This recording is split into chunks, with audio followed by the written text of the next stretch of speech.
नमस्ते, मेरा नाम धीरज शर्मा है और आप न्यूज हाट देख रहे हैं। हमारे कार्यक्रम पेपर वाला में आप सभी का बहुत बहुत स्वागत है। तो आज की जो भी मुख्य खबरें हैं एक एक करके चर्चा कर लेते हैं। अभी बंगाल में है और यहाँ जो है हिंदुत्व राज लगभग धीरे धीरे करके समझिए कि कायम होने की स्थिति परिस्थिति में आ चुका है। भाई स्वाभाविक सी बात है, भाजपा सत्ता में आई है, लोगों में एक उत्साह का वातावरण है और जिस तरीके से टीएमसी के द्वारा हिंदुओं पर अत्याचार हुए, आप बंगाल के किसी गली कुची में घूम लीजिए और कैमरा बंद करके पूछ लीजिए कि क्या कुछ चीजें होती थी, आपको एक एक लोग बता देंगे। खैर, अब उसमें ज्यादा जाना नहीं, जो हुआ सो हुआ। अब आगे जो होगा वो देखने लायक होगा। शुभेंदु अधिकारी सीएम बन गए हैं। भाजपा की चेतावनी भी जान लीजिए, 3-4-5 ऐसे एक्शन जान लीजिए जो हमारे पास खबरें हैं कि बीजेपी लिस्टिंग के अनुसार ये कार्रवाई करेगी। अभी कुछ दिनों तक कुछ नहीं होने जा रहा है, सब कुछ शांति शांति वातावरण रहेगा। स्वाभाविक सी बात है, फीवर है तो फीवरे का दवाई खाइएगा, 2-4-5 को बीमारी का एक के साथ तो नहीं खा सकते हैं। तो धीरे धीरे करके जो है दवाई मिलेगा। पहला,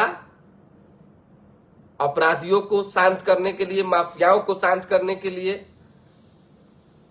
2-3 बड़े एनकाउंटर स्पेशलिस्ट आईपीएस को यहां पे बुलाने की प्लानिंग चल रही है। उसके साथ साथ पुलिस की वर्दी कलर चेंज हो सकता है। उसके साथ साथ अभी यहाँ पे जो है संविदा पे जैसे अलग अलग जगहों पे होमगार्ड जैसे बिहार में, तो उसी तरीके से ट्रैफिक में लगे व्यवस्था वाले जो कर्मी हैं उनको जो है होमगार्ड के तर्ज पे रखा जा सकता है। ऐसे नॉर्मली सरकार के अंग में शामिल होके जो है आम लोगों से न वो किसी तरह का कोई दुर्व्यवहार कर सकते हैं, न उन्हें रोक सकते हैं, न कुछ कर सकते हैं। तो एक ये एक्शन हो सकता है। साथ ही साथ जितने भी भाजपा के वर्कर्स, सिपाही, नेता की जान अब तक गई है, सारे फाइल क्लोज, ये ओपन होंगे जो क्लोज फाइल है। समझिए कि कई बड़े बड़े फैसले जो है भाजपा को लेना है। उसके बाद धीरे धीरे करके एक एक लोग जो टीएमसी के राज में गलत ट्रैक पर गए, लोगों को जिन्होंने परेशान किया, हिसाब किताब उनका होगा। जो खबरें हैं वो हमने बताया। दूसरी खबर भाजपा से, ये जान लीजिए कि योगी आदित्यनाथ उत्तर प्रदेश के मुख्यमंत्री, सबसे ज्यादा जनसंख्या वाला प्रदेश, और योगी से पंगा जो है पड़ सकता है बहुत महंगा। और ये कौन ले रहा है नाम हम नहीं कहेंगे, लेकिन कल की जो तस्वीरें मंच पर दिखी कोलकाता में, जहां पे ब्रिगेड मैदान में शपथ ग्रहण समारोह था और उसमें तकरीबन 12-13 राज्यों के मुख्यमंत्री आए हुए थे, कैबिनेट के कई मंत्री आए हुए थे, उसके साथ एनडीए सहयोगी दल के कई राष्ट्रीय अध्यक्ष आए हुए थे। इस दौरान योगी आदित्यनाथ भी मौजूद थे। किसने क्या किया, कितना इग्नोर किया, किस तरीके से किया, नहीं किया, क्या मन में भाव था, नहीं था, कुछ नहीं, इस पर नहीं कहेंगे। लेकिन साफ सुथरी बात है, जो चर्चा चली कि यूपी चुनाव लोकसभा में अमित शाह और योगी आदित्यनाथ की नहीं बनी, उसके बाद से ये पटकथा लिखी गई कि किसी तरह से जो है बढ़ते हुए आदमी के कद को छोटा कर दीजिए, पावर घटा दीजिए या कुछ। तो ये भड़म में अगर भाजपा है कि यूपी में योगी को के कद को कम करके, चाहे उनके फैसले को साइड करके अपना फैसला उसमें घुसाएं, तो दिक्कत हो सकता है। ये जान लीजिए, जैसे कोई व्यक्ति अपना चेहरा बना लेता है एक बार, तो जनता के दिलों पर राज करने लगता है। स्वाभाविक सी बात है, उसके पीछे हजारों दिनों की मेहनत छिपी होती है। और आप सोचेंगे कि फला आदमी का इतना लोकप्रियता हो गया, उस आदमी के कार्रवाई से एक एक लोग खुश हैं, सरकार चलाने के तौर तरीका और बात से जो है प्रभावित है लोग, और वैसे नेता का आप अगर कद घटाने की कोशिश में रहेंगे तो पूरे देश में इसका असर पड़ेगा। और योगी आदित्यनाथ जिस समाज से आते हैं उस समाज की गोलबंदी अगर भाजपा के विरोध में दिख गई तो मुश्किल खड़ा हो जाएगा यूपी के चुनाव में। इसलिए छेड़िए नहीं, हमको नहीं लगता है कि छेड़ना चाहिए। भाई एक मुख्यमंत्री इतने सम्मान के साथ प्रणाम करते हुए खड़ा है और इस तरह से इग्नोर। क्या देश में दो ही लोगों की जोड़ी चलेगी? बाकी लोग जो आगे बढ़ने की कोशिश करेंगे उनके पर को कतर दिया जाएगा। हर जगह यही हो रहा है। किसी भी राज्य में आप किसी भी नेता का नाम उठा के देख लीजिए। हम बिहार से उदाहरण दे देते हैं आपको। क्या हुआ विजय सिन्हा के साथ बताइए।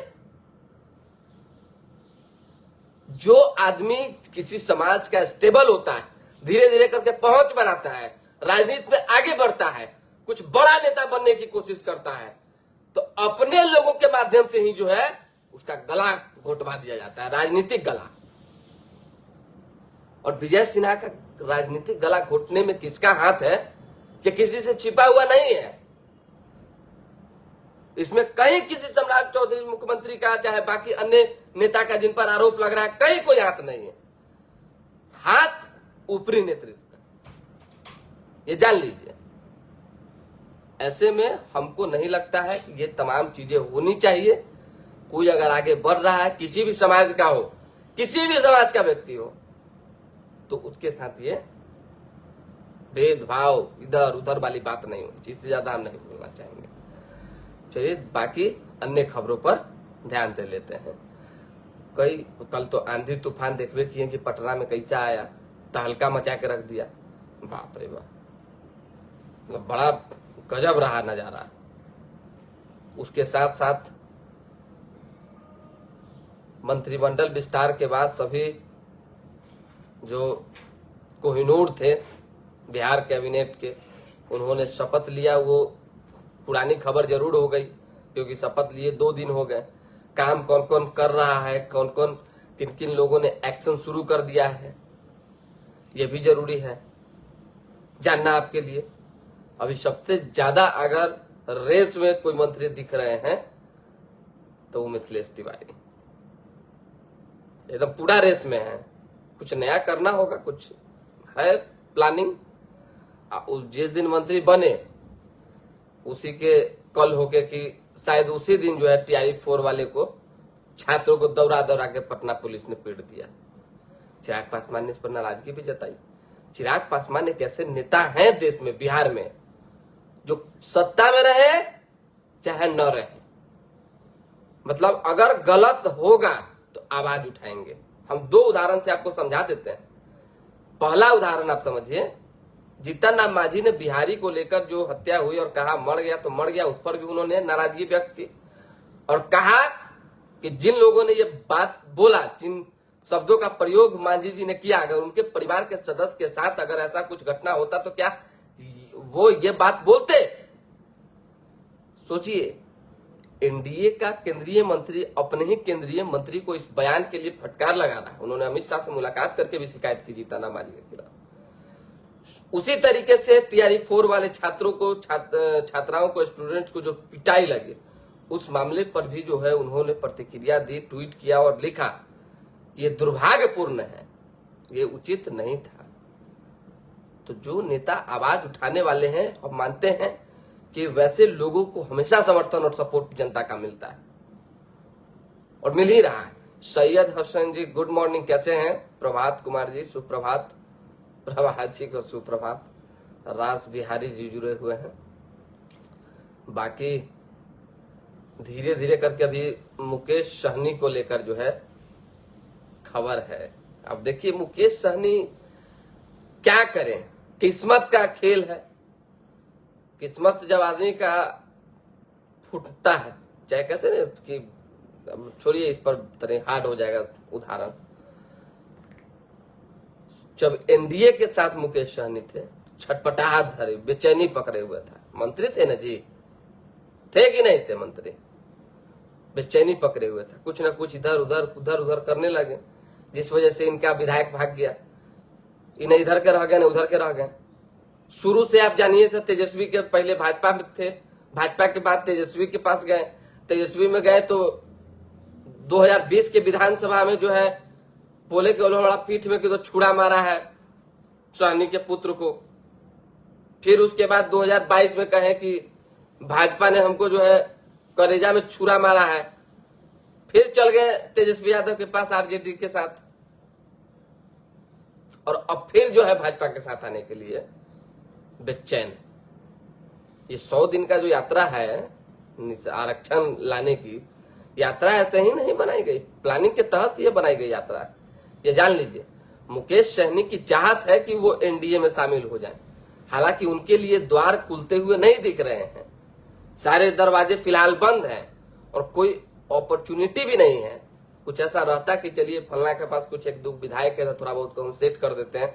कुछ जिसके पास कुछ नहीं है उस व्यक्ति को क्या ही मतलब कि भाजपा आगे बढ़ा सकती है, अपने साथ ला सकती है।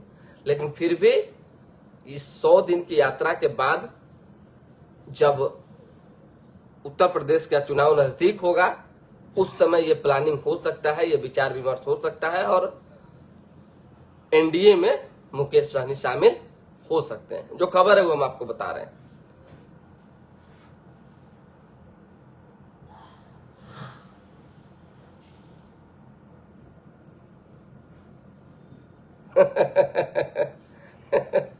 चलिए इस पर जो है मत बुलवाइए, बहुत बात है। और देखिए जहां पे जो चीजें चल रही है, जैसे चल रही है, और लोग खुश अगर होते हैं किसी सरकार से चाहे किसी पार्टी से, तो मानना पड़ता है।